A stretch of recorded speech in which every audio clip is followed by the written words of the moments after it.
Bienvenue sur Parole du cœur, l'endroit où l'on recueille vos peines pour rendre au monde une personne entière, heureuse et sereine.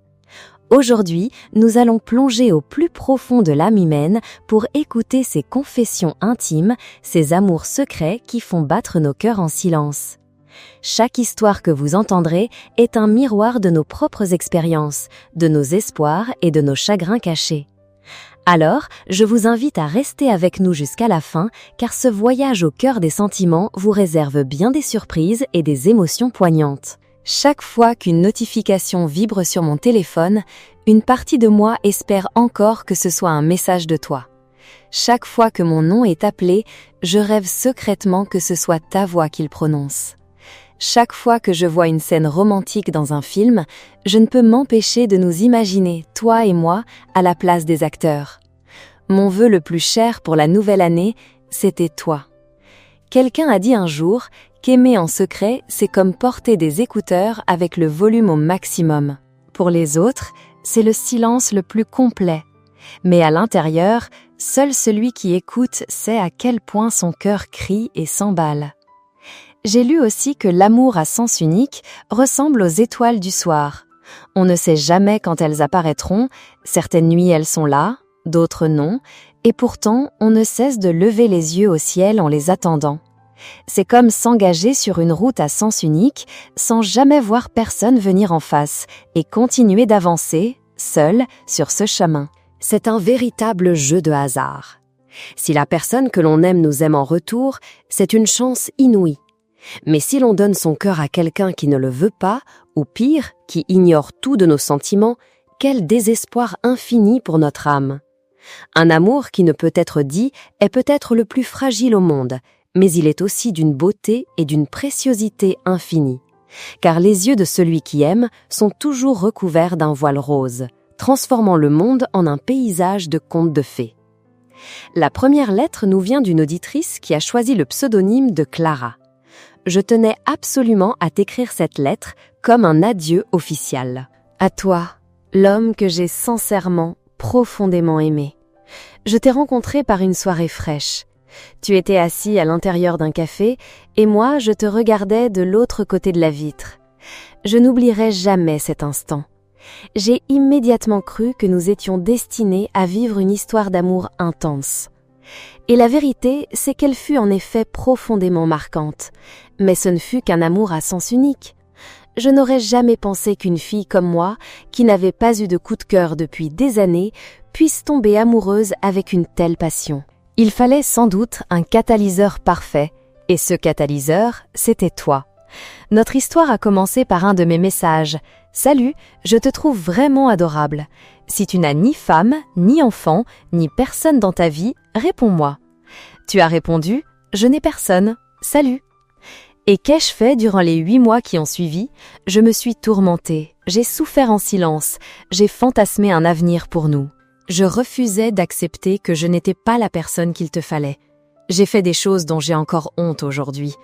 Mais à la fin, je n'ai reçu que tes refus polis concernant une possible relation, jusqu'au jour où j'ai lu une publication sur Internet.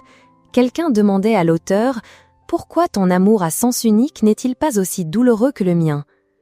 L'auteur a doucement répondu « Parce que toi, tu veux posséder. » Ce fut une véritable révélation. C'était vrai, je t'aimais au point que mon affection s'était transformée en un désir de possession. Je ne veux pas de ça. Je veux que tu sois heureux, sans aucune contrainte. Déclarer son amour, c'est pour exprimer ses sentiments, pas pour forcer une relation. Je sais qu'aujourd'hui, tu es heureux avec la personne que tu aimes vraiment.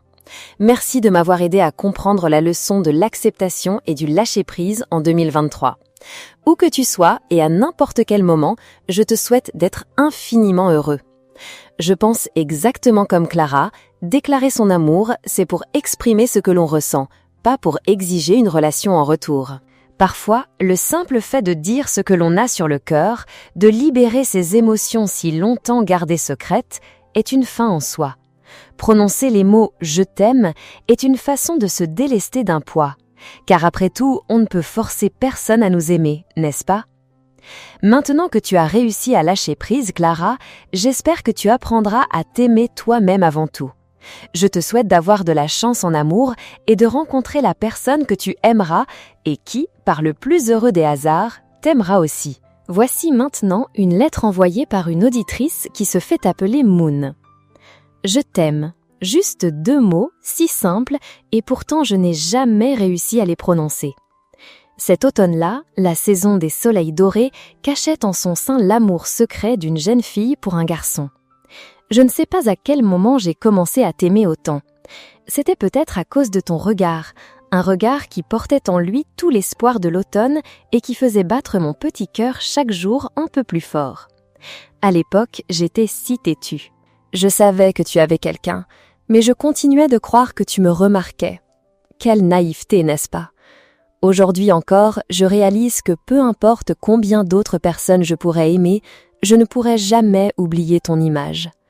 Finalement, merci d'être apparu dans ma vie et de m'avoir fait grandir. Et pardon d'avoir cru, un instant, que j'avais une place à tes côtés. Adieu, ma chère Luna. Tu sais, tous ceux qui aiment en secret ressentent la même chose. Avoir la tête remplie de rêves et de fantasmes, ce n'est pas du tout idiot. Qui n'aspire pas à aimer et à être aimé, n'est-ce pas? Pour avoir pu écrire ces lignes, notre Luna a certainement tiré de précieuses leçons. Notre amie a grandi à travers cet amour à sens unique et c'est une chose merveilleuse. Tu vas apprendre à t'aimer davantage et à comprendre que tu mérites pleinement le bonheur. Peut-être que tu ne l'oublieras jamais complètement, mais laisse ces émotions s'installer au plus profond de ton cœur, comme un doux souvenir de jeunesse. L'avenir est long, tu rencontreras tant d'autres personnes et, qui sait, un jour tu trouveras celui qui t'est véritablement destiné. Il existe un concept pour décrire cette incapacité à oublier l'image d'une personne, c'est le crush éternel. Le crush éternel est un sentiment d'affection pour quelqu'un qui peine à s'estomper. Cette personne occupera toujours une place spéciale dans ton subconscient, un nom que tu ne pourras jamais oublier. Autrement dit, il suffit qu'elle réapparaisse par hasard ou que quelqu'un mentionne simplement son nom pour que ton cœur s'emballe à nouveau. La plupart d'entre nous avons un nom comme celui-là, bien installé dans notre cœur, mais dont l'évocation est paisible, sans douleur, sans remords ni regret. Beaucoup pensent aussi que le crush éternel n'est en réalité qu'une profonde admiration, une affection particulière parce que cette personne est spéciale, ce qui lui donne naturellement une place de choix dans notre esprit, sans que ce soit forcément de l'amour secret. Alors découvrons ensemble la lettre de notre auditrice qui se surnomme Petite Fraise pour voir ce que représente pour elle ce fameux crush éternel. Crush éternel est le terme le plus juste que je puisse trouver pour le décrire, lui que j'ai aimé en secret pendant 7 longues années. J'ai connu des moments de bonheur intense, folle de joie grâce aux histoires que nous partagions chaque jour.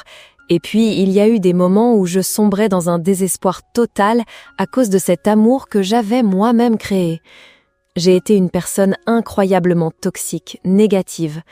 Au début, il était si patient avec moi, mais peu à peu, il s'est senti impuissant et nous nous sommes éloignés de plus en plus.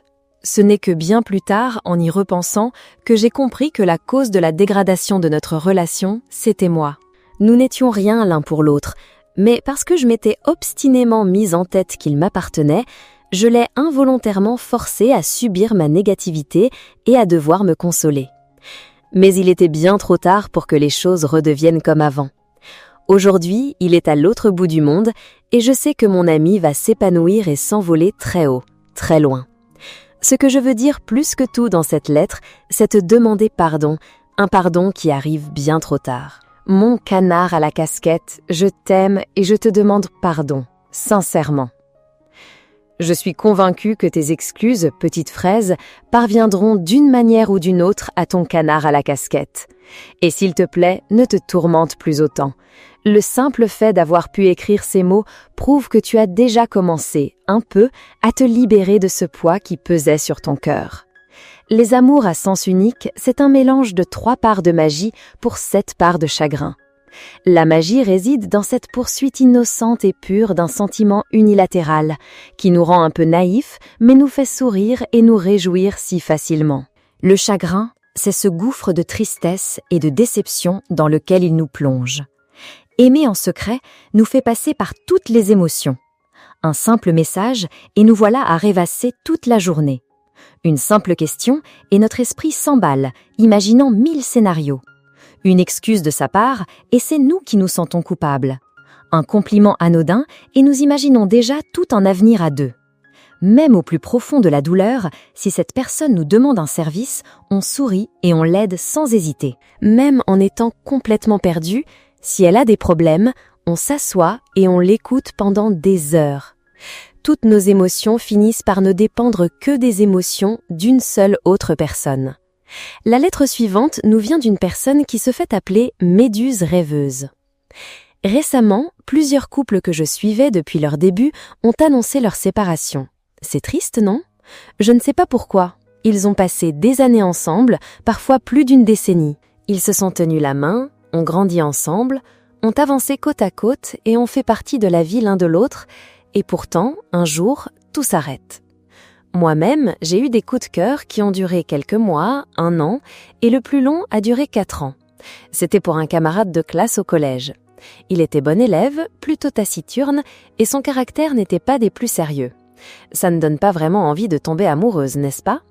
Son seul atout, peut-être, c'était d'être excellent en maths, et les maths, c'était ma bête noire. Alors voilà, je suis tombée amoureuse, tout simplement. Au début, je me disais que ça ne durerait pas, mais ce sentiment m'a poursuivie en silence pendant 4 longues années. Je te regardais passer d'une relation à l'autre sans que cela ne me blesse vraiment, car au fond, je savais que cet amour à sens unique n'aboutirait jamais à rien. Au lycée, cet amour a persisté 1 année de plus, puis, en première, il s'est complètement éteint. Quel soulagement! Mon cœur était enfin plus léger. J'étais toujours attentif quand j'entendais ton nom, mais je ne ressentais plus ce pincement au cœur en te croisant par hasard. Je ne cherchais plus ta silhouette du regard à la sortie des cours. Simplement, quand on se revoyait, je n'arrivais pas à te parler aussi joyeusement qu'aux autres. Je n'en avais pas envie, et je crois que je te détestais même. Parfois, je me demande si un amour à sens unique et une rupture après une relation partagée connaissent la même fin. Soit on se déteste et on ne se parle plus jamais, soit il reste une petite vague d'émotion quand on entend le nom de l'autre. Même si c'est terminé, ni toi ni moi ne pouvons nier que cet amour secret a réveillé un cœur endormi, lui a redonné vie, des émotions puissantes, des états que seul un amour non partagé peut expliquer. Alors que nous restions amis ou non plus tard, je te remercie secrètement pour ce sentiment qui m'a fait découvrir que mon cœur pouvait encore s'emballer d'amour. Certains choisissent de mettre fin à cet amour sans retour en lâchant prise doucement, le cœur épuisé d'avoir tant donné sans rien attendre. Certains se sentent libérés, mais d'autres fins ouvrent la porte à une douleur lancinante. Prenez Léo, qui a porté son amour secret pour Chloé toute sa vie, au point de devoir quitter son petit village, incapable de garder ce sentiment plus longtemps, mais ne voulant pas non plus y renoncer. L'amour à sens unique, qui oserait dire que c'est une source de joie et de bonheur? Si Léo, à l'époque, avait dit franchement à Chloé qu'il l'aimait, l'histoire n'aurait pas forcément eu une fin différente, car c'était, depuis le début, un amour à sens unique. Chloé avait déjà choisi de partir, et même une déclaration de Léo ne l'aurait pas fait revenir vers lui ni dans leur village. C'est pourquoi le choix de se déclarer ou de garder le silence dépend de la situation des 2 personnes à ce moment-là. Beaucoup disent qu'on ne vit sa jeunesse qu'une fois, alors si on aime quelqu'un, il faut le dire, vider son cœur pour ne pas avoir de regrets dans 2, 5 ou 10 ans. Une fois que c'est dit, c'est fini, plus de poids sur la conscience. Mais si parler soulage notre propre fardeau, ce fardeau n'est-il pas alors transféré sur les épaules de la personne qui reçoit cette déclaration? La vie n'a jamais été facile. Si vous la trouvez facile, c'est certainement que quelqu'un d'autre porte pour vous la part qui ne l'est pas. Nous nous préoccupons uniquement de l'état d'esprit de celui qui se déclare, de son soulagement, de son absence de regret. Mais qu'en est-il de celui qui reçoit la déclaration? Comment doit-il faire face à ses aveux? Ne ressent-il pas de pression? Ne se met-il pas à douter? Parfois, ne rien dire est la meilleure décision. Par exemple, quand on éprouve des sentiments pour une tierce personne alors qu'on est déjà en couple, ou qu'on tombe amoureux de quelqu'un qui a déjà un partenaire, une famille, ou encore lorsque la personne que l'on aime traverse une période difficile. Il existe de nombreuses autres situations où, j'en suis sûre, tu comprends que la meilleure chose à faire est de garder ce sentiment pour toi, pour ne pas ajouter un fardeau à l'autre, pour ne pas aller à l'encontre de la morale et aussi pour laisser ce sentiment grandir en toi pour être certain de sa légitimité. Ainsi, le choix de se déclarer ou de garder le silence ne doit pas être guidé uniquement par notre propre satisfaction. Après tout, c'est nous qui aimons l'autre. Si l'on parle, nos tourments actuels sont liés à cette personne, mais ne risque-t-elle pas à son tour de souffrir, de se tourmenter avec 1000 questions comme « Pourquoi a-t-il parié son propre bonheur sur moi ?» Mais si tu choisis de parler et que tu es rejeté, tu seras blessé. Et si l'autre personne a des gestes qui te donnent l'impression qu'on te laisse une chance, alors un cercle vicieux s'installe. Et te voilà piégé, incapable de te libérer de cet amour. C'est pourquoi je t'en prie, sois lucide et sache ce qui est vraiment nécessaire pour toi. Cette relation est-elle quelque chose que tu dois absolument garder près de toi? En fin de compte, l'amour à sens unique, c'est aimer seul, décider seul du sort de ses propres sentiments. Réfléchir seul, se tourmenter seul, se réjouir seul de scénarios imaginaires et souffrir seul quand rien ne se passe comme on le voudrait. Tout dépend de soi. Et c'est pourquoi, tu sais, si tout dépend de toi, alors guérir, surmonter, s'aimer et se consoler soi-même, tu peux aussi le faire toi-même. Camille, je suis désolée, je ne peux pas te faire souffrir. C'est à cause de Chloé, n'est-ce pas? Mais peux-tu seulement prendre soin d'elle? Et est-ce qu'elle te laissera prendre soin d'elle? Sais-tu combien de demandes en mariage j'ai refusées pour toi? Je suis désolée, je vais bientôt partir pour Paris. Je ne veux plus être piégée dans ce village. Il suffit que je sois le seul à l'être.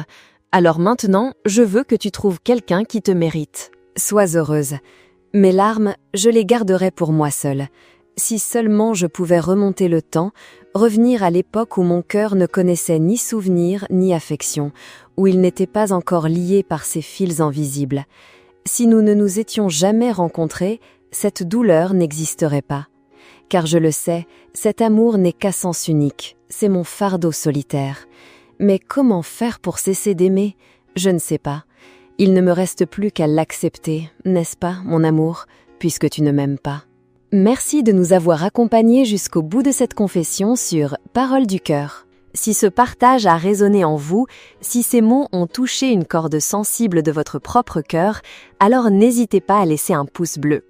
Abonnez-vous à notre chaîne pour ne manquer aucune de nos prochaines Paroles du cœur et partagez cette vidéo avec ceux qui, selon vous, pourraient y trouver un écho. Surtout, j'aimerais beaucoup lire vos réflexions, vos propres secrets enfouis ou simplement vos impressions dans les commentaires ci-dessous. Prenez soin de vous et à très bientôt pour d'autres Paroles du cœur.